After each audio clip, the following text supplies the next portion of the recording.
avocat, on a un nouvel avocat qui est spécialisé dans le patrimoine, qui nous a contacté hier via un site qui s'appelle, ou la Facebook, qui s'appelle Petit Patrimoine. Alors, voilà. Donc il y a quelqu'un qui est très sensible à ce genre de patrimoine qui aujourd'hui est menacé en France.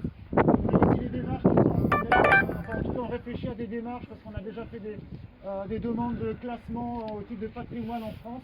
Donc c'est très compliqué parce qu'il y a plusieurs ministères qui s'affrontent et donc on n'arrivera pas à avoir raison. En tout cas le combat ne risque pas d'aboutir par ce biais-là. Donc on a encore d'autres possibilités, dont la possibilité de faire classer notre chalet en tant que patrimoine européen. Donc ça c'est quelque chose qui a été mis en place justement pour éviter que certains États, de manière on va dire un peu maladroite, détruisent ce genre de petit patrimoine. Donc voilà, en tout cas on reste mobilisés, merci à tous d'être là. On risque de se remobiliser d'ici février, début février. On attend évidemment les réponses de ce qui va se passer. Il est possible qu'ils ne votent pas ce soir, on ne sait pas. Je ne me mouillerai pas, je pense qu'ils vont voter quand même.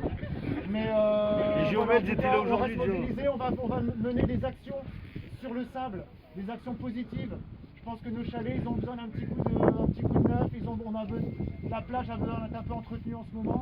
Alors on entend un peu tout et n'importe quoi. Sachez qu'aujourd'hui, s'il y a beaucoup de chalets qui ne sont pas entretenus, c'est pas parce que les propriétaires ne veulent pas. C'est d'une part parce que la mairie a harcelé la population et les propriétaires de chalets pour leur faire comprendre que de toute façon ça ne servait à rien, que le combat était perdu et que refaire un chalet valait mieux le raser. Et pour ceux qui avaient la volonté de le refaire, on a évidemment les preuves de ce qu'on avance par différents échanges avec la mairie via des documents. On a des refus systématiques pour faire nos travaux. Et après, évidemment, derrière, il y a des photos que notre cher élu au littoral s'amuse à mettre sur les réseaux sociaux montrant nos chalets pour lesquels il a refusé de faire, en tout cas d'accepter les travaux. Donc voilà, en tout cas, on va avoir besoin de vous. Il y a déjà des entrepreneurs qui commencent à nous donner des matériaux, des peintures. Il y a des structures d'insertion qui nous ont donné des peintures qui sont bio en plus, donc qui sont adaptées à nos chalets et à la préservation entre autres du littoral, parce que sachez que les chalets ne sont pas incompatibles avec la défense de l'environnement, et nous on n'est pas qu'une association qui défend du patrimoine, on défend aussi l'environnement, et on estime qu'aujourd'hui ces chalets-là, c'est peut-être le moyen le moins dégradant pour la biodiversité et pour l'environnement, pour préserver la bande dunaire et indirectement les maisons qui sont derrière, parce que sachez qu'il y a quand même un risque de submersion. Moi qui suis habitant de Blériot, je vais déposer une plainte pour mise en danger d'autrui, parce que sachez que si aujourd'hui il n'y a pas d'études qui ont été menées, on ne sait pas ce qui va arriver au moment où on aura enlevé les chalets. Nous on estime qu'il y a on va perdre à peu près une hauteur de 4 mètres de sable, entre 3 et 4 mètres de sable, ce qui veut dire submersion. On a proposé à la mairie d'utiliser les 240 000 € de l'État pour refaire la dune que une mairie précédente en 72 avait vendue pour faire du ciment. Ils ne sont pas encore, ils savent pas trop, ils préfèrent détruire pour l'instant que de reconstruire. Ou en tout cas, sachez qu'on va rien lâcher, que moi je suis prêt à aller évidemment en prison, je ne tuerai personne, mais on est prêt à aller jusqu'au bout parce que c'est un combat qui est juste. Ça fait plus de 100 ans que ces chalets sont sur le territoire et il n'y a aucune raison que les élus nous détruisent ce patrimoine. Il ne leur appartient pas, il nous appartient, ce patrimoine, et il appartient à nos enfants, à tous les petits qui sont là. Paloma, on est d'accord? Oui. Voilà. Ouais. Bravo. Bravo.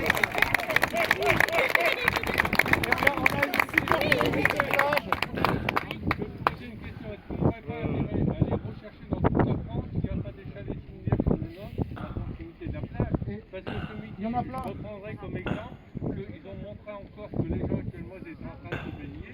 Il y avait un petit muret de 50 cm où la mer venait mourir dessus et l'habitation était derrière.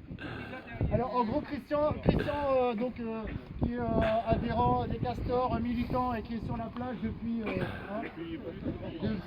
30 ans et 50 ans. Voilà, exactement. Donc il nous dit qu'il y a d'autres endroits en France, évidemment ailleurs, où il y a exactement le même type de construction. Sachez qu'il suffirait que la mairie et la municipalité se battent pour les préserver, pour qu'ils soient préservés.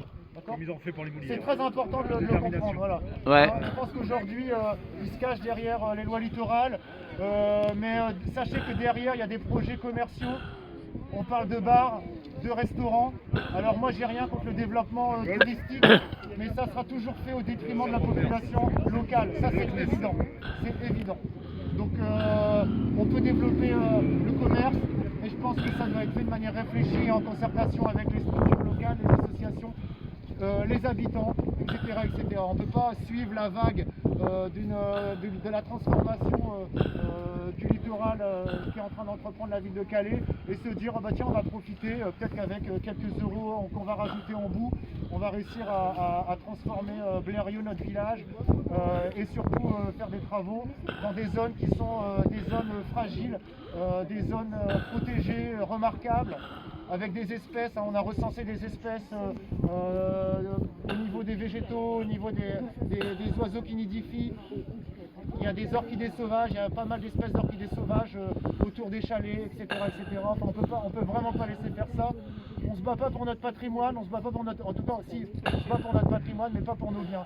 Moi, personnellement, et avec tous les gens qui sont propriétaires de chalets, il y en a beaucoup qui sont prêts demain à mettre à disposition tous ces chalets auprès des habitants et de tous ceux qui ont envie de profiter d'un chalet.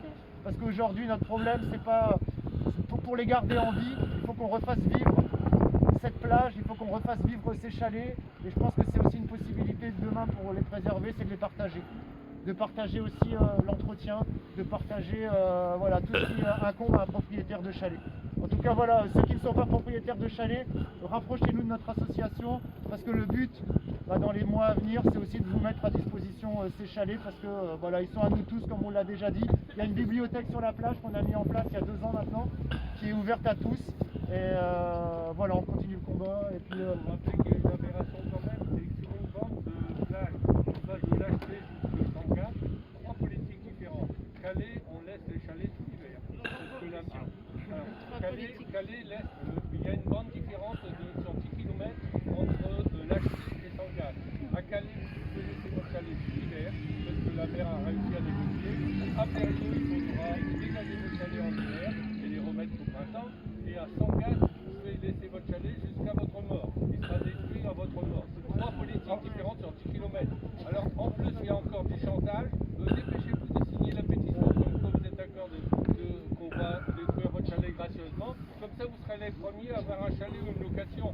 Arrêtez, on n'est pas des gosses. Hein. C'est bon, ça c'est de la continuité dans la médiocrité. Donc en gros, l'idée c'est qu'il y a 3 possibilités sur la plage entre Sangatte et en tout cas 3 situations bien particulières. À Sangatte, les propriétaires ils ont des AOT, donc des autorisations d'occupation temporaire qui sont renouvelées tous les ans. Donc tous les chalets qui sont actuellement sur la digue, les propriétaires resteront propriétaires, ne pourront pas le transmettre, mais ils resteront propriétaires jusqu'à leur mort. À Blériot, c'est la ville qui a l'AOT, donc l'autorisation d'occupation temporaire. Eux, ils ont mis en place un règlement. Ce règlement a été copié sur le règlement de la ville de Calais. Depuis que le règlement a été mis en place, il n'a jamais pu être respecté par les propriétaires des constructions qui sont faites sur la plage, parce que un des premiers articles, c'est qu'il doit faire 2,50 m par 2,50 m. Voilà, donc ils ont copié, ils ont recopié, tac, et ils nous ont imposé ça. Ce qui fait qu'en réalité, les propriétaires de chalets de Blériot, qui eux n'ont pas d'AOT, mais sont soumis à un règlement parce que la ville a une AOT, et ben voilà, on est contraint, on est dans l'illégalité parce qu'on nous a mis dans l'illégalité. Et aujourd'hui, on veut nous raser purement et simplement nos constructions pour nous en proposer d'en racheter ou d'en relouer une autre. Ok, moi je suis ok.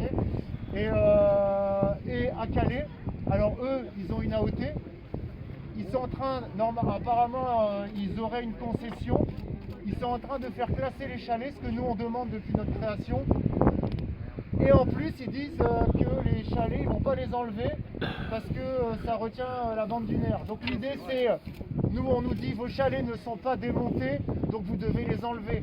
À Calais, ils ont dit on va les rendre démontables, mais ils ne seront pas démontés, donc on peut les laisser. Je vous laisse réfléchir à l'idée. Et bien évidemment, tout ça doit être fait très vite, hein, 1er février. Hein. Enfin, 31 janvier, vous signez pas. Ceux qui ne signent pas, on est déjà menacés. Hein. Attention, ça sera à votre charge. L'État, après on vous laisse aux mains de l'État. Ils pourront faire ce qu'ils veulent de vous. Vous n'irez pas dire qu'on ne vous a pas tout, on n'a pas tout fait pour vous aider. voilà, c'est un peu accablant quand même tout ça. En tout cas, on ne se laissera pas faire. Donc voilà, Christian, c'est quelqu'un qui milite, c'est quelqu'un qui est aussi qui est touché directement, on est tous touchés directement par cette histoire. Et voilà, on va vraiment se battre. On lâche rien. Laissez vos coordonnées, laissez vos contacts, soutenez-nous et on va continuer, on va aller loin. Bravo! Bravo!